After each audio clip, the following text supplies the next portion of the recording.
علیکم سیال صاحب ته مظلومیار صاحب ته پښتون صاحب ته ولا مولوي ته افغان غږ ته احمد ضیاء ورته نیازي صاحب ته او د انقلاب عرفان افغان او ټول نازولي اورېدونکي چې کته دي دا بده خبره هم ده سړی چې چېرته راوخېځي او په موضوع خبر نه وي خو زه چې دا خبرې مې واورېدې فکر کوم د مارنګ بلوچ په باره کې ده ګوري دا وګړي چې دي دا دوه درې کټګوري وګړي دي دا په یوه ټولنه کې درې کټګوري وګړي پیدا کیږي یو هغه وګړي دي چې خالي په اصطلاح باندې یو مظلومه طبقه یو هغه وګړي دي چې په دې منځ کې یو هغه وګړي دي چې د سره خلک دي موږ تاسې یو متل لرو وایي په واده کې بنګړي ماتېږي دا شیان کېږي دا سیده د یو څوک چې دغسې یو مبارزې ته راوځي داسې یو فکر لري یو مفکوره لري ایډیالوژي لري په د یو سیستم طرفدار یې د خلکو ته د ښه ژوند طرفدار یې غواړي چې خلک یې ازاد یې په رفاه کې ژوند وکړي د ژوند له ټولو سهولتونو امکاناتو نه ډک بیا دا شیان ورسره تړلي دي طبیعي ده چې د دې دغه بندي کېدل دا به دغه وي خو بل څوک یې جای ډکوي ځکه چې دغه سیاسي ساختارونه دغسې کار کوي یو چې کښته کېږي بل یې په جای باندې وخت ورته روزلی نو خوشبختانه دغسې په دغه ټولنه کې په دې ټوله نړۍ کې دغسې خلک ده دغه نړۍ ته که تاسې نظر واچوئ ګورئ دغه نړۍ ټول 1% خلک چلوي دغه 99% خلک چې دي دا فقط عام وګړي دي نو دغسې خلک لکه مارنګ غوندې یا د موږ په هېواد کې چې دا سیاسیون دي نو داسې خلک په میلیون کې یو نفر یي شاید په 2-3 میلیونو کې یو نفر راپورته شي دغه د انسانانو د سایکولوژیک سړی داسې فکر ورته ونیسي او دغه کې دغه خلک فقط د دې انتظار کوي چې داسې یو څوک راجګ شي او دوی دغه وکړي په اصطلاح دوی د سر سړی پیدا شي ځکه چې په 1 میلیون نفرو کې دغه یو نفر چې راجګي هغه داسې سړی یي چې هغه قرباني ته آماده یي اوس دا مارنګ مثال دا د اوس د که دا په زندان کې پاته سي که چېرته پاته سي یعنې تقریبا تاسې نو دغه سیستم دغسې کار کوي دغسې پیاوړي او داسې غښتلي که هغه ښځې که نارینه یي دا ډېر کم پیدا کېږي او د دې جای ډکېږي دې په خپل دغه کې خپل رول خلاص کو ادا یې کو دا مبارزه یې ډېره دغه سوه ډېره ښه مبارزه یې وکړه د دوی دا غورځنګ دا ډېر قدرتمند سو دا ډېر په منظم ټول تشکیلات یې منظم دي سیاسي بخش یې فعال ده له ډېرو هېوادو سره کته پورته کېږي نظامي بخشونه خو یا تاسې وینئ نو اوس یې بل څوک د دې جای دغه کې جای به خالي خو په سیاسي ارګانو کې او په داسې خلک چې هغه د مبارزه کوي هغه دا جایونه خالي نه پرېږدي نو بلوچان فکر نه کوم چې لکه دا مو بعضې خلک چې دي داسې خلک یي چې بس خاندانونه ورته شروع کړي او یا چېرته وروره دغه وکړي په اصطلاح باندې هلته بس عکسونه یې راوځړوي چې دا خو دا د موږ سور خط ده دا د موږ شین خط ده بلوچان ډېر منظم مبارزه کوي ډېر په د منطقې که هغه د ایران خوا ده که د افغانستان خوا ده که د پاکستان خوا ده د منطقې په شرایطو باندې ډېر آګاه دي او هغه ځایونه یې ډکوي او نور خلک ورته راپورته کوي نو دغه مسایل داسې شیان لري تبصرې سړی پرې باندې کوي دا خو سیاسي مسایل دي په دې کې د ټولو وګړو حق کې خو دغه سیستم دغسې کار کوي مننه صاحب ملنګه وروره دغه موږ وایو چې هغه نظام دا کړنه کوي مثال که امریکا کې هم څوک مظاهرې کوي که په اروپا کې هم کوي نو هغه مظاهرېچیان د منحرفېدو لپاره مختلفو طریقو نه کار اخلي هدف دا ده دا دومره لویه سزا دې ته ټاکل دا کوم جرم ده کړی چې دومره لویه سزا یې ورته ټاکلي تاسو په نظر دا خو داسې ده چې یو خو دوی د دوی په حساب کې وګوري یا د نورو هېوادو په حساب کې وګوري که د موږ له نقطې نظر ورته وګوري دوی په اصطلاح باندې ازادي غواړي او غواړي چې یو مستقل جغرافیه ولري مستقل هېواد واوسیږي په دې منطقه کې خو له بلې خوا که چېرته د پاکستان په حساب د قوانینو په حساب راواخلي یو څوک چې په یو هېواد کې بغاوت کوي لکه اوس په افغانستان کې چې یو څوک ډک سي او په یو ولایت کې او دا وایي چې مثال موږ تاسو کولی کنه په افغانستان کې فدرالي نظامونه وو کنه هر چا چې ورور امپراتور او حساب کتاب بیا که چیرته داسې په جمله دي داسې په غټه کې راواخلې دی ویوات بیا هغه خلک چې دغه شیانو ته مبارزه کوي هغه دولت بیا په دې باندې د داخلي امنیت د اخلالولو او د نظام د راپرځولو په بانه باندې بیا دغه سزاوي ورته ورکولی شي حتی د اعدام سزا ورکولی شي. نو د ما دپاره دا دغه دا اوس چې څنګه د اعدام سزا نه ده ورکړې پاکستان کې فکر کوم د اعدام سزا دونه معمولا نسته ما نه ده اورېدلې نستم. نو دغه په دغه حساب کې راواخلې د پاکستان د حکومت د نظر نه دغه څه راواخلې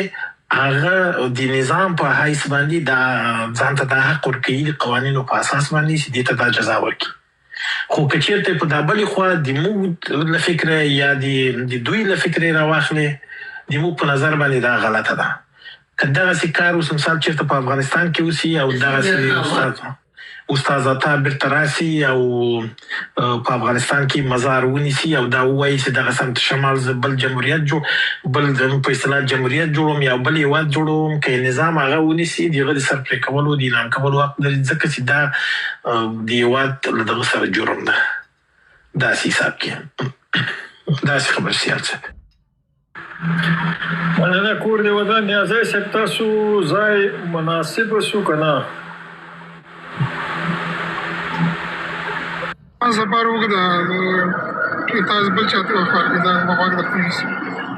مننه وروره جامد خپلواک صاحب ستړی مه شئ. السلام علیکم سیال صاحب او ټول ملګري ستړي مه شئ خدای مو خوشحاله لره. د بلوچانو مبارزه خو بالکل برحقه مبارزه ده او موږ افغانانو له پکار ده چې خپل غږ ورسره بدرګه کړو په هر میدان باندې که هغه په خارج کې په جهاني سطح باندې مې پکار ده چې ټول افغانان د هغوی سره غږ یو ځای کا او د دښمن او دښمني که نه او زموږ د هغوی بس په ګډ طرف کې مشکل دی.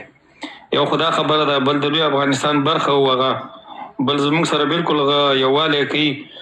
خو د ټول نه غټ مشکل دا زموږ پښتنو جوړ کړی دی هغوی ته هم تر ټولو غټ خنډ همدا پښتانه دي لکه موږ ته چې خنډ شوي دي دغه ګلخانان. دا ګلخانانو کیسه به درته داسې وکړم چې په 2014 کال کې دلته بلوچان کشمیریان او موږ افغانان سره کېناستو مبارزه مو سره ګډه کړه چې په شریکه به مبارزه کوو. بیا لاړو د جنیوا ته لاړو هلته مو وخت اخیستی و جنیوا ته چې لاړو نو دا د کوټې د محمود خان د پارټۍ بازی نومیږي هغه را سره و او یو د مردان کس و نور یو څو کسان را سره د پښتونخوا هغه و خو مه واره د یوه کس نه چې هغه بالکل په ټینګ افغانیت باندې مو لاړو واقعا مبارزه یې کوله د پښتونخوا او نور دغه نورو دننه لانجه جوړه کړه بیا چې جنیوا ته ننواتو نو هلته باید ستا نومونه دننه ثبت شوي اوسېږي او د هغې ځینه کارتونه درته راشي بیا داخل ته لاړ شي. نو هغه ته چې لاړو نو یو زه ومه چې واقعا ولاړو په هر شي باندې یو بل افغان جبران صاحب هغه ولاړو نو زموږ د دواړو دا نومونه نه وو دننه نوم یې زموږ نه ورکړی او دغه نورو کسانو نومونه تلي وو په شمول د دې ګلخانانو. دننه چې لاړه هلته بلوچان او کشمیریان ټول په ګډه باندې لاړه هلته ټولو په یو ځای باندې خبرې وکړي. نو بیا چې راووتل نو د نږدې وه چې موږ د بلوچانو سره ګریوانونه شکولي وای خدای نه خسته دي ګلخانانو داسې یو چم وکړو چې ویل چې دوی هلته دننه یوه نقشه وړاندې کړه او په هغې کې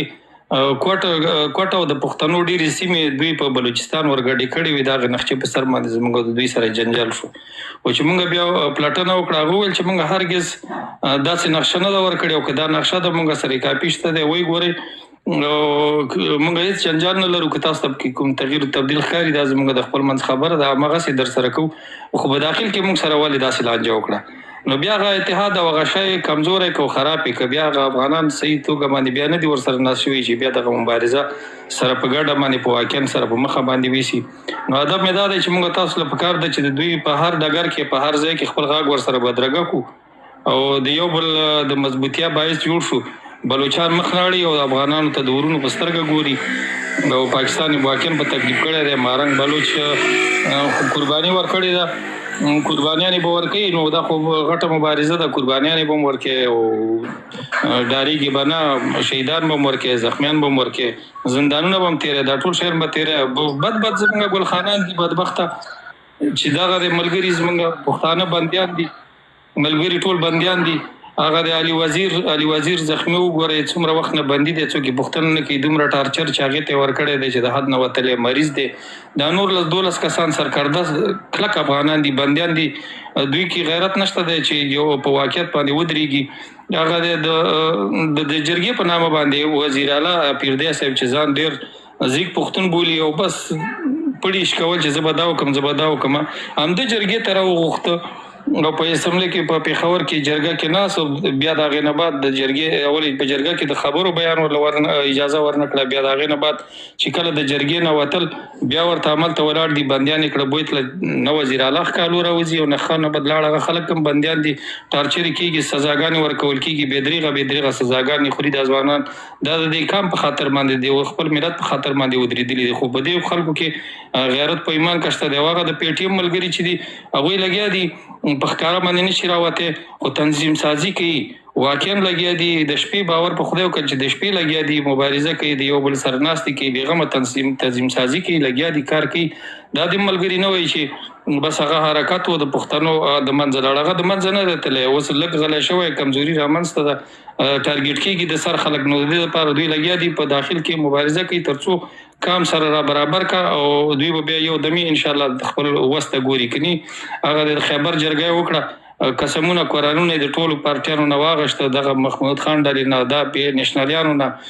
دا ټولو د پښتنو په نامه چې څومره دي د ټولو نه قرانونه واغشته حتی د ښځې طلاقونه پې واچول بیا ورسره لیکنې وکړي چې ټول به ودرېږي ټول به په کلکه باندې مبارزه کوو نه به تښتو د یو شي نه او هر تکلیف ته به ځان ورکوو خو خپل حقوق به اخلو ټول په شا باندې لاړه او هغه د شاکر هم په توت ته تورای کوم لیده یو هغه نصیر پریدیم نیول او بندي کړو څه په مشکلاتو باندې یو رقم باندې خپل کوکي خیل کام ورپسې هلې ځل یو کړو پسې ودرې د نور خلاص کو کنه غواړم خبر کې درغور زم بیا د مخکې خبره کوزه به دا خبره درځه کوم دغه جرګې کې مدا مسله نه وای د سوي چې دوی افغانستان به جوړو دي کې خالي دا مسله یاد سوي و چې د پاکستان د نظام نه مونږ څنګه خپل حقونه اخلو شاباشي دغه خپل حقونه څه شي دي خپل حقونه هغه کله ورکړي خپل حقونه همدادي چې بس بیلیږو به ته ځکه چې په میلیارډونو ډالر د پاکستان په حکومت کې اول به نه غواړم تاسو ما مطلب نه خبري ما د منظور پښتون خبري په خپل اورېدلې دغه دا مطلب ده چې ما ته د اسما حق راکې نظام نظام منم حق نشي ورکول هغه په دې خبره به ګوره کله چې ګوره داسې وخت چې په هغې ځای کې هېچا د یو معمولي خلاف د پاکستان د حکومت د پوځ خلاف خو پرېږده د پولیس خلاف هم چا به ښکالو وکړه دستي زنداني کې د خود دومره جرأت ورکړه همدې ملت ته او همدې خلکو ته دومره جرأت ورکړه چې مخامخ راوځي او د پاکستان آرمي ته وایي چې ته دهشتګرد یې ته ظالم یې دا څومره خرابي چې دا څومره پښتانه چې وژل کېږي دا څومره چې ورې کېږي دا ټولو مجرم ته یې دا قوم ته بیداري ورکړه ده قوم یې راویښ کړه دې قوم خپل مشر نه پېژانده دې قوم نه دا خبره یې شوې وه چې زه افغان یم دې قوم هېڅ یو خپل مشر نه پېژانده دوی معاشرتي علوم لوسته د پنجابیانو یو څو نمونه ورته د په دروغ باندې خې دي چې دا قرباني ده ورکړي ده دا کړي دا هغه کړي دي د دوی نه خپل پلار نیکه د دوی نه خپل ځان هېر کړی منظور پښتون په ډېر سختو حالاتو کې دوی ته د افغانیت فکر ورکړه دوی ته د حقوقو خبره وکړه چې تاسو یو څوک یاستئ تاسو خپل تاریخ لرئ تاسو خپل پلار نیکه لرئ تاسو خپل باندې میړانه خلک استئ غیرتي خلک استئ ودرېږئ د خپل حقوقو لپاره او د ملت ته دا ژبه ورکړه دا جرأت یې ورکړه چې ودرېد هغه ته یې ګوته ونیوه چې ته مجرم یې ته ظالم یې پخوا خو دا خبره چا نه شوه کولی دا ښکالو چا نشوه کولی همدا په خپله باندې یو لویه مېړانه ده چې منظور کړې ده د لوی افغانستان خبره به داسې ښکاره باندې ګوره په مظاهرو په دې ځایانو کې په جلسونو کې د ملي بیرغ ښکاره ودراوه تاسو لیده په همدغه د خیبر په جرګه کې ملي بیرغ ودراولی و چې بیا ځینې خلکو همدغه د نورو ډلو ورته ویل چې دا لرې که نیغ په نیغه جنگ دی ته اوس نیغ په نیغه د جنگ قابل نه یو اول چې قوم منظم شي برابر شي نو دا لګیا دی کله چې قوم منظم شو بیا به تاسو وګورئ موږ د منظور سره ډېر نږدې نه خبرې کړي دي زه ورسره ډېر ځلې مې ورسره خبرې کړې دي او بعضې پوښتنې مې ترې لرلې دي، ورسره مې په ډېر بحثونه کړي دي. هغه وایي چې په دې حالاتو کې موږ دومره نشو کولی چې دغه قوم یو وار ته را بیدار کړو. اوس خو که موږ دا خبره کوو چې ډایرکټ موږ جدایي غواړو، به دا چې دا ستا دا ټوله پښتونخوا کې څو کسان در سره ودرېږي. اول به دې قوم ته فکر وکړې چې په فکري لحاظ باندې لږ جوړ شي، نو بعد د هغې نه به ته یو قدم پرې واخلې. او که داسې ته یو دم پرې راوځي ټول در سره 200 کسان یې راوځي د میلیونهاوو انسانانو پر خپلواک صاحب وایي تاسو ویلي چې دا پښتانه دوی را بیداره کړ. دغه څه نومېږي دا د پښتنو هغه چې خان عبدالغفار خان د خو کلونه مبارزه وکړه. آیا هغه یو شعوري مبارزه نه وه؟ هغه د پښتنو د بیدارۍ لپاره هېڅ هم نه دي کړي چې تر ننه پورې پښتنو لږ فرق لري. ده ورته وویل ګوره منظور ورته وایي چې په کور باندې دره وړي که نه، په تا باندې ستا خپله دفاع حق ده. ویې وله چې څه دې وس کېږي هغه ورسره وکړه. خو غفار خان بابا ورته چې بس راوځه او صرف زارۍ کوه که نه. دا ورته داسې نه وایي چې ته صرف زارۍ کوه، دا ورته وایي چې په خپل ځان باندې غفار خان ورته ویلې چې په کور دې م راواوښتې ته به احتجاج وکړه. احتجاج به نه وایه. او منظور ورته ویلې چې په کور دې م راواوښتې ویې وله. دغه چې په کور ته راځي، ستا په ناموس باندې راځي، ستا په سر مال باندې راځي او ستا توان کېږي ویې وله. مخه یې ونیسه، مه یې پرېږده. خپلواک صاحب دلته بیا خبرې ډېرې پیدا کېږي. دغه خبره ګوره حکیم الله مسعود څو کاله مخکې له دنه کړې وه، ډېرو کلونه مخکې نه همدغه خبره هغه کړې وه. پوه شوې همدغسې مخامخ ویلې چې ته خاین یې، ته ظالم یې، ته په ما حکومت نه شې کولی، دا زما خاوره ده، دا زما وطن. خو هغه سره خلک نه ودرېدلي، خلک ورسره نه ودرېدلي. هغه د ډېرو لږو ملګرو سره محدود. دلته مشکل دغه اوس ګورې، دلته اوس مشکل دغه دی د پوځي پښتونخوا دغه نوی نسل، دا نوي ځوانان تاسې ټول په خپلو سترګو وینئ چې دا روان په کومه دي، کومه نظریه لري، په کوم فکر باندې دي. نو دغه به منظور څنګه راټول کړي، څنګه به یې راسم کړي، څنګه به یې دې ته راوبلي چې موږ وو پښتانه یو، موږ افغانان یو، دغه خاوره دغه جغرافیه زمونږ ده. اوس خو چې موږ کوم ځوانان چې کوم وینو دي، کومې خبرې دي دوی چې اورو، دوی دا نظریې چې اورو، دا خو امکان نه لري. دا خو دا خلک په داسې نظریو باندې دي چې بیخي د انګلستان نظریه د دوی سره ده، یعنې په داسې نظر باندې دوی رالوی شوي، یا د پنجاب نظریه د دوی سره ده. فکر وکړه لکه یو پنجابي سره چې لګیا غږېږي، که یو پنجابي سره مقابل شي خو هغه به د بیا هم لږ احترام وکړي، دی نه کوي. مشکل دلته غټ دغه دی. د منظور ملګري بالکل احترام کوي. د منظور ملګري به یو خلاف خبره وانه وري. د منظور ملګري چې دي د هغوی هدف صرف او صرف دغه خلک په افغاني فکر ورکول دي، دغه خلک متوجه کول دي. هغه هیڅ کله نه د طالبانو سره ځنې ستونزه لري، نه د تیر جمهوریت کې د افغانستان سره هیڅ سره هغه هیڅ قسمه ستونزه نه جوړي او هغې طرف ته ځنې طرفداري او ځنې خبرې هم نه ښکاره کوي، ځکه حالات نه دي جوړ. چې کله حالات سم شي بیا به تاسو ووینئ. خپلواک صاحب زه به یوه پوښتنه له تا نه وکړم. راځئ داسې فرضي داسې فکر وکړو چې دغه منطقه ازاده شوه. په افغانستان کې یو نظام ده چې لکه اوس فعلا نظام ده او په دې نظام کې انتخابات نشته. ته فکر نه کوې چې سبا به دا سړی د قدرت دعوا لري او د انتخاباتو دعوا به کوي، بیرته به یو جنجال نه رامنځته کېږي؟ مهرباني صاحب خپله منظور دا فعلیم چې هلته کوم مبارزه روانه کړې ده، نه د پارلمان دپاره ده او نه د کومې چوکۍ دپاره ده. دا خو ګوره یو شی خپلواک صاحب په سیاست کې چې څوک سیاست کوي او قدرت نه غواړي، هغه ډېر لوی شوده ده. او هغه څوک چې دا خبره مني چې هغه سړي چې دونه قربانۍ ورکوي هغه د قدرت دپاره نه دي، هغه تر لوی شوده ده. سیاست خو ده د قدرت دپاره. دا خو چې په افغانستان کې یا په نورو نړیو کې بعضې هېوادو کې دا پیسې میسې رامنځته سوې، دا خلک له کوڅو بانډو راغلي وو او دا پیسې میسې. سیاست خو چې خلک کوي د قدرت دپاره یې کوي. نو اوس مشکل دلته دا ده، یعنې ته فکر نه کوې چې دی به له دونه غټ دغه سره یو قدرت داسې چې د ځان دپاره غوښتلي او یو داسې چې د خپل قام دپاره قدرت غوښتلي. دی د خپل قام دپاره د ملت دپاره غواړي. قام خو په افغانستان کې حاکم ده. دا هم قام دی که نه؟ دام کام دی. صحیح، زه دغه وایم چې کام خو په افغانستان کې حاکم دی. یعنې ته څه فکر کوې چې په راتلونکي کې به دی د دغه چوکۍ طرف خواهان نه وي، راتلونکی به نه وي؟ ګوره که دا چېرته زما ستا سره یو ځای کېږي صحیح ده، دا حق لري، لویه جغرافیه ده، لوی مخلوق دی. دا هم دغسې حق لري. راځي در سره کینی خبرې به ورسره کوي هغه چې څنګه سره هغه وخت مطابق خدای پاک د صرف ازادي راولي الله دې زموږ برخه کا په هغې به ګوندې سره نه ورانېږي. موضوع به بل طرف نه دی منظور بحث نه ده ماهرنګ باندې به خبرې وکړو نو منظور ته به کوم بله ورځ راسو. دغه شی دی چې مبارزه باید سره یو ځای شي او د خبرو د اختلاف وخت دا اوس نه دی چې دا به دا کېږي او سبا به دا کېږي. د دې شیانو وخت نه دی. وخت د دې خبرې دی چې مبارزه باید وشي او د پنجابي نه باید دا خلک خلاص شي او دا زمونږ خاوره ترې ازاده شي. بیا هغه وخت او هغه ساعت او هغه مصلحت دا به خپلمنځي خبرې دي هېڅ مشکل به ونه لري. بیا هغه حل کېږي اخر به ورته یوه لاره راوځي هېڅ مشکل نشته. خو اوس باید غاښ سره یو ځای کړو د مارنګ بلوچ سره هم خپل غاښ یو ځای کړو د بلوچانو سره هم یو ځای کړو. هر څوک چې د په خلاف مبارزه کوي زمونږ ورونه دي.